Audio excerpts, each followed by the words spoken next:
hingga bantuan sosial. Kita luncurkan diskon transportasi selama libur sekolah, potongan tarif tol untuk sekitar 110 pengendara, penebalan bansos dengan kartu sembako, dan bantuan pangan untuk 18,3 juta keluarga. Kemudian kita juga memberikan bantuan subsidi upah bagi pekerja dengan gaji di bawah 3,5 juta rupiah atau UMP. Juga diberikan diskon JKK 50% bagi pekerja di sektor padat karya. Itu kita lakukan untuk triwulan kedua tahun ini. Ini IHSG dan rupiah tertekan sebelum penundaan 90 hari. Jadi ketika diumumkan semua tertekan karena semua panik. Mereka bilang ekonomi akan kacau balau gitu. Ternyata enggak. Trump juga ternyata enggak segila yang kita duga lah. Ya undurkan pelan-pelan pelaksanaannya merupakan dibandingkan dengan kasus Venezuela. Di triwulan ketiga, tekanan terhadap nilai tukar dan demo besar. Respon pemerintah cukup cepat, yaitu melakukan terobosan kebijakan dan proaktif diplomasi perdagangan. Next slide 6.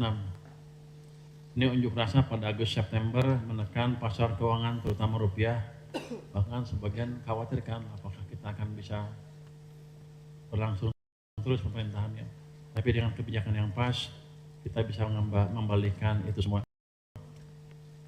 Kita memindahkan kas pemerintah 200 triliun ke perbankan, meningkatkan produktivitas dana, juga mendorong ekonomi secara langsung. Akibatnya di bulan September laju pertumbuhan uang itu naik dari hampir 0 ke 13,2%.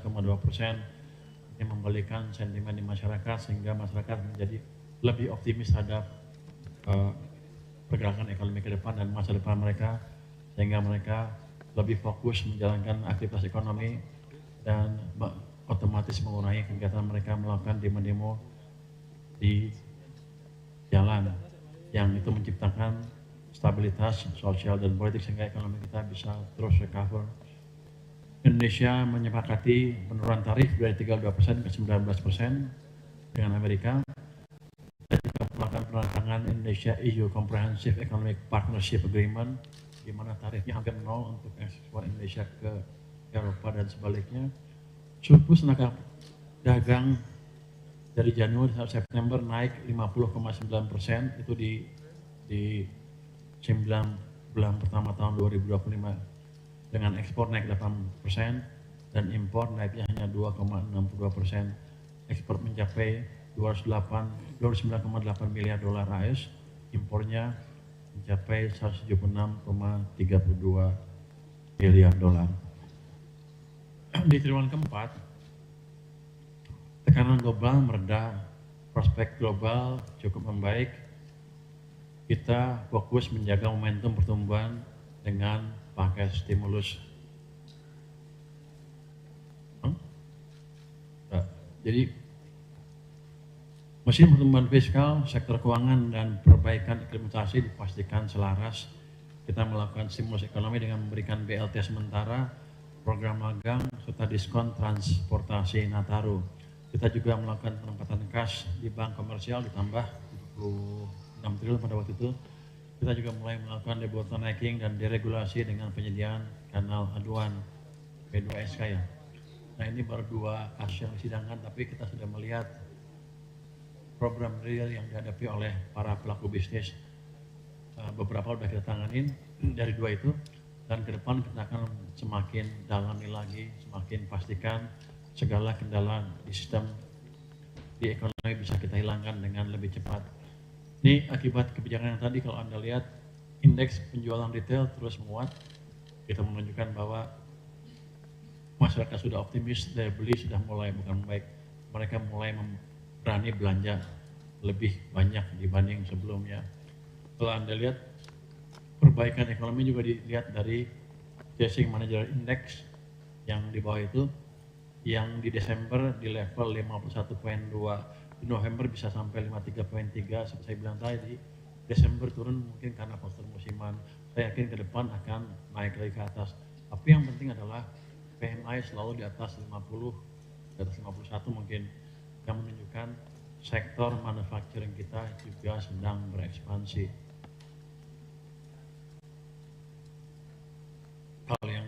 gambarkan atas sudah saya bilang tadi, IHSG naik ke level yang tinggi dan yield pemerintah turun ke level yang rendah sekarang di 6,0%.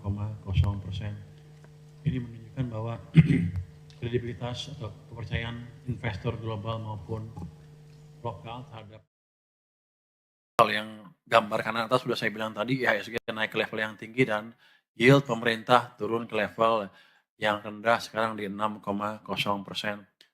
Ini menunjukkan bahwa kredibilitas atau kepercayaan investor global maupun lokal terhadap pasar modal kita dan pasar obligasi yang lain-lain itu meningkat dengan stabil, ya, konsisten.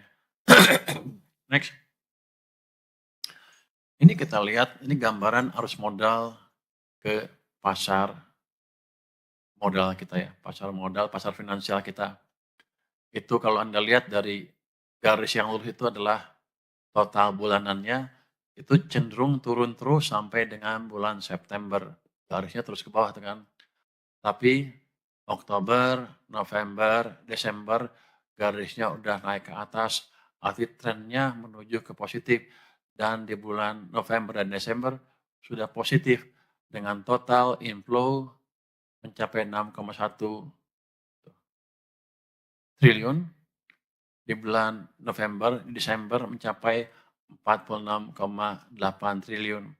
Kalau kita lihat di bulan Desember ya, SBN inflow sudah mencapai naik 6,49 triliun, SRBI inflow naik tercatat sebesar 27,40 triliun dan saham inflow di bulan Desember mencapai 12,24 triliun. Artinya asing sudah masuk ke sini lagi. Inflow ya, kalau inflow kan asing kan, asing. Jadi sudah masuk ke sini lagi. Jadi Anda lihat di sini kredibilitas ekonomi dan pasar keuangan kita sudah kembali. Dan ini dilanjutkan, saya yakin akan terus berlanjut di tahun 2026 ini. Jadi yang itu harga saham yang naik ke IHSG yang naik ke 9.000 itu tadi itu baru awal. Ini perkiraan saya akan naik terus karena ekonomi kita akan kita manage ke arah perbaikan terus ke depan.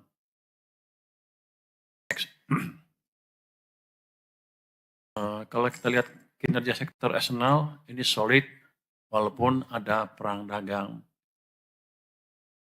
Ekspor dan impor tumbuh positif mencerminkan ekspansi manufaktur sepanjang tahun 2025. Ini angkanya sudah saya sebut tadi. Ekspor mencapai 283,0 miliar dolar, naik 6,2%. Impor mencapai 237,0 miliar dolar, itu naiknya 0,8%. Ekspor non migas, sebelah kanan itu, mengalami kenaikan 21%. Import,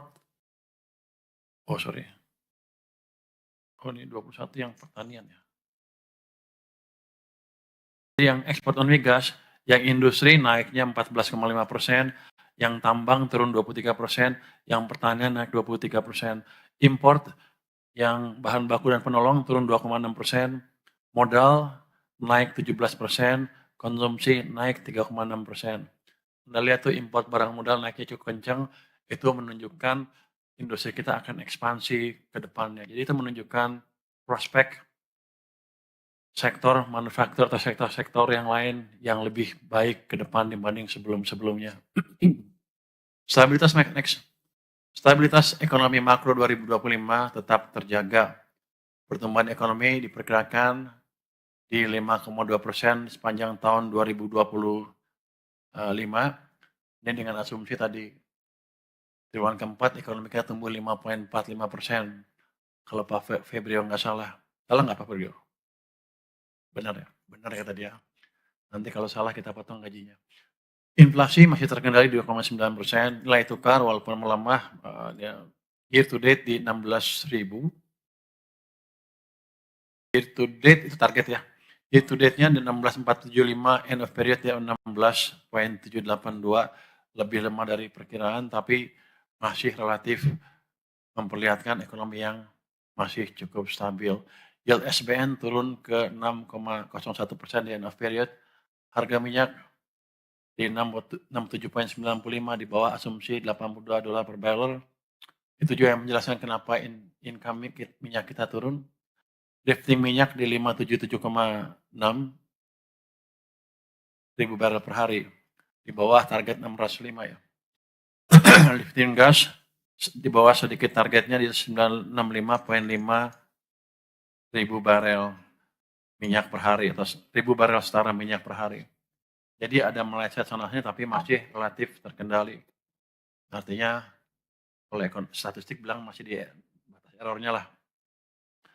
Kita masuk sedikit ke realisasi sementara APBN 2025. Ini gambaran yang terakhir. Dalam kondisi yang volatile di tahun 2025, APBN menjadi instrumen kebijakan yang antisipatif dan responsif menghadapi perkembangan dinamika global dan domestik. Kalau Anda lihat tuh, pendapatan negara itu mencapai 2.756,3 triliun rupiah. Ini hanya 91,7% dari APBN. Terus kalau lihat pendapatan perpajakannya, langsung di bawahnya penerimaan pajak hanya 1.917,6, ini hanya 87,6% dari APBN, dan kepabeanan dan cukai 300,3, ini 99,6% dari target.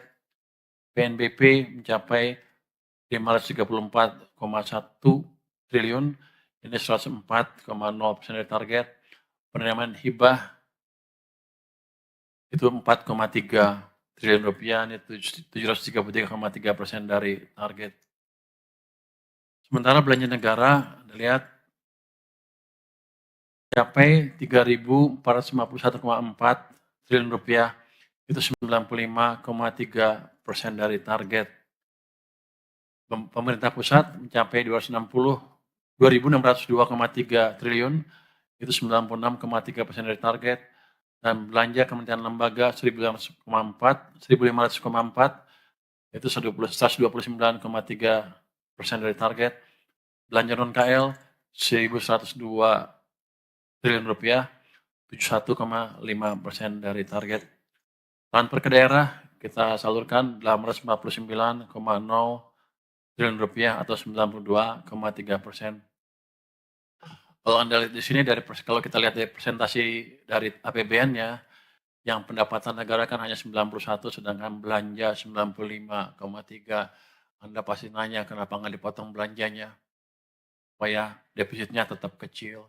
Tapi kita tahu kan, ketika ekonomi kita sedang mengalami downturn, turun ke bawah, kita harus memberikan stimulus ke perekonomian.